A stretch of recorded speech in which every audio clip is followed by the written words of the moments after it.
По сравнению с октябрем в Баткенской области количество заразившихся коронавирусом сократилось вдвое. Если тогда их было до 2500 человек, то сейчас 1233.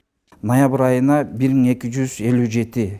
В ноябре мы зарегистрировали 1257 заболевших, то есть почти в 2 раза меньше, чем в октябре. Так у нас сократилось количество смертей от болезни с 24 человек в октябре до 14 в ноябре.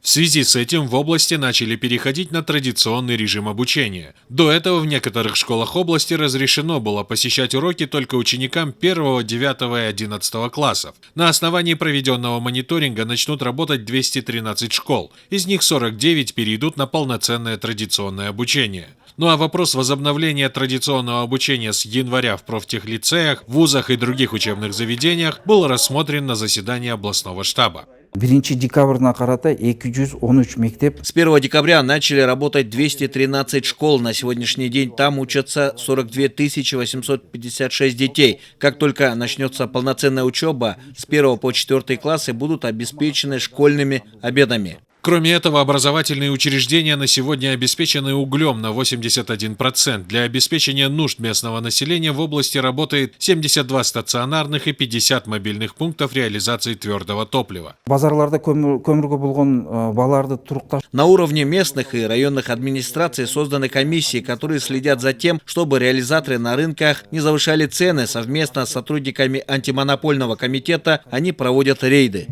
В целях предотвращения распространения инфекции в области проводят проверки на местах. Более 4000 предприятий малого и среднего бизнеса, точки общепита и торговые точки были проверены в ходе рейда. Владельцам 405 точек нарушителям норм были выписаны штрафы на 517,5 тысяч сомов. Нурбек Иманов, Нурказ Абдрахманова, Нургаза Джайнаков, Ирысбек Мазаитулу, Алато 24, Баткенская область.